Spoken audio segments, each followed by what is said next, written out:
This is a stimulus update and daily news report. Got some important update to share with you. With consumer confidence at a lowest point in a decade, what is going to be done of it? Well, with midterm elections today, I'll let you know how it could affect the U.S. economy. We'll go over the $9,600 checks going out this week and who's eligible, and I'll give you some other important updates as well. Hope you're having a terrific Tuesday. If you appreciate the fact-based, fast-paced updates, hit the like button down below and subscribe to the channel for more daily, straight-to-the-point updates on matters that financially matter to you. And I'm picking the winners for the $200 checks in just a couple days. Details down in the description below to sign up for that.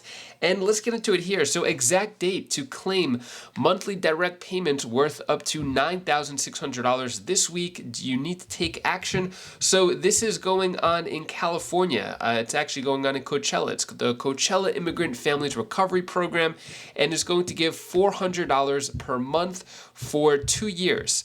And looks like it is going to start up on Friday. So yeah, looks like that's going on this week, and applications already passed for this. So yeah, oh actually no, sorry, applicants have until November 11th, so just a couple days until 5 p.m. So if you live in Coachella and you are eligible for this, don't forget about that. And consumer confidence is near its lowest in a decade, and that could be a problem for Biden. Anxiety over the economy could prove costly for President Biden and his fellow Democrats. A separate University of Michigan survey found consumers worried about inflation and indicating they thought Republicans were the better choice to fix the economy. So I'm curious, what do you think? Who's gonna take over and fix the economy? Democrats, Republicans? What are your thoughts on that? A report released on Friday outlined the problem for Washington's current ruling party.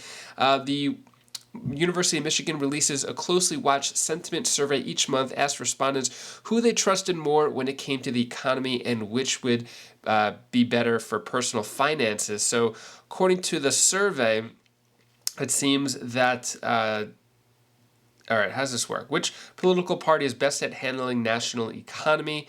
So, yeah, it looks like Republicans coming in at 77% better than the Democrats. So, yeah, and then 70 for personal finance, 72%. So basically, when it comes down to it, it looks like, according to the survey, Republicans would do better at the economy. Let me know if you agree or disagree with that.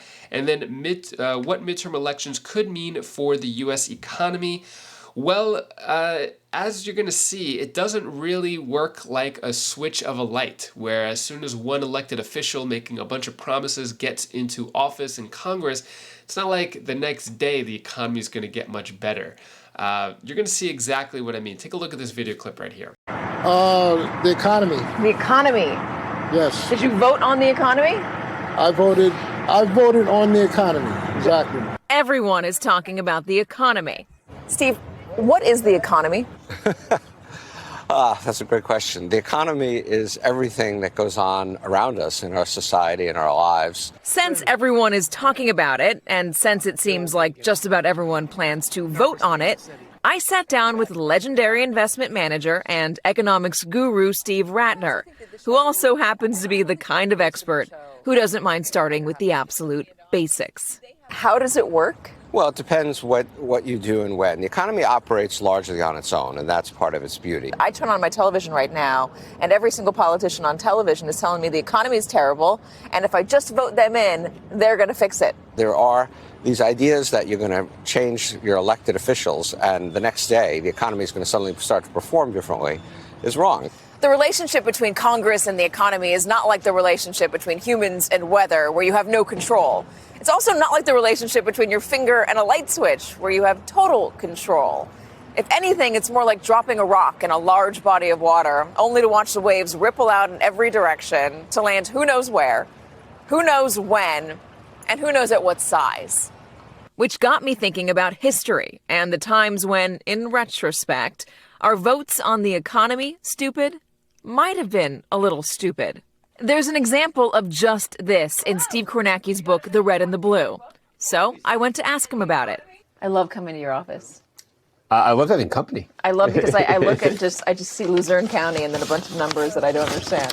There's Lackawanna and yeah. Yeah. That might be a leftover from 2020. What happened with George H.W. Bush?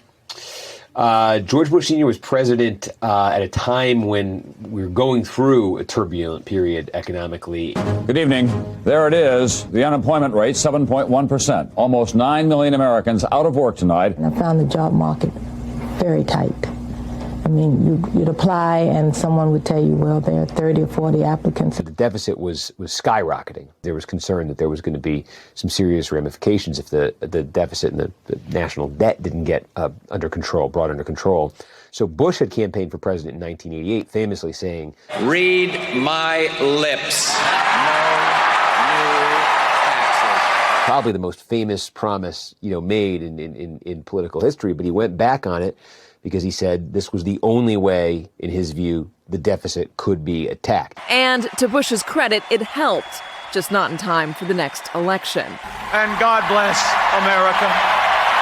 The same thing happened to Jimmy Carter, who got dealt the Arab oil embargo, plus a wage and price spiral that sent inflation to record heights. It is the second highest deficit in American history. 96 cents. It was 87 cents the last time that we bought it. No, really went up a lot.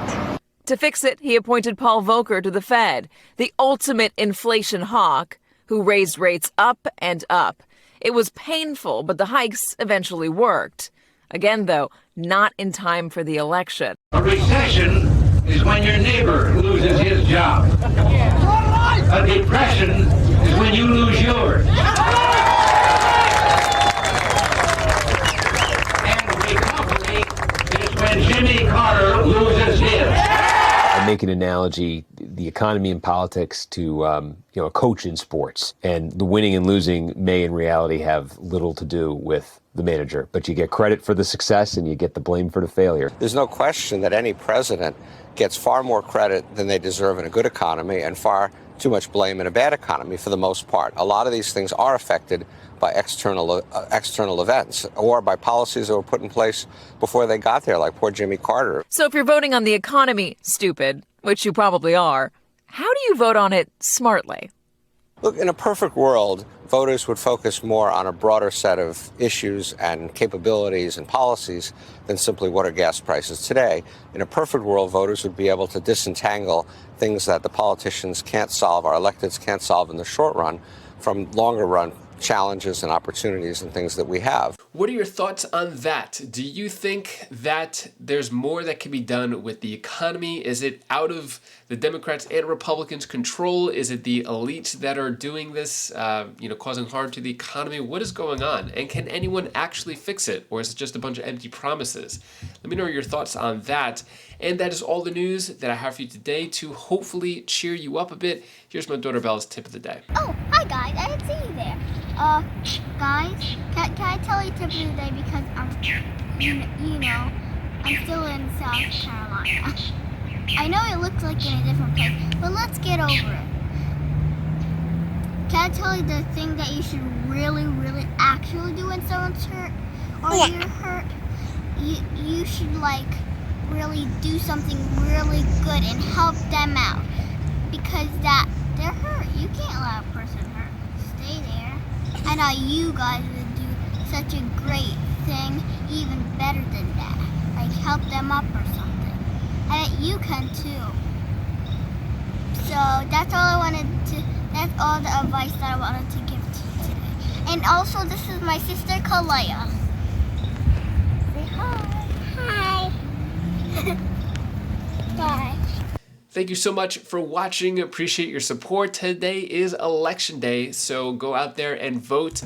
And I'm curious, what are your predictions? Who do you think is going to vote? Or who do you think is going to win?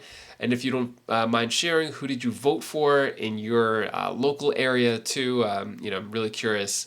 I'm sure the community is really curious as well. So let us know down in the comments below. And that is all the news that I have for you today to hopefully brighten your day a bit. Here's my, to I had a little hiccup there. Okay, if you want to check out any of my other videos on my other channels, click right up here, and I'll see you in the next video. Take care, be safe. Thank you for watching.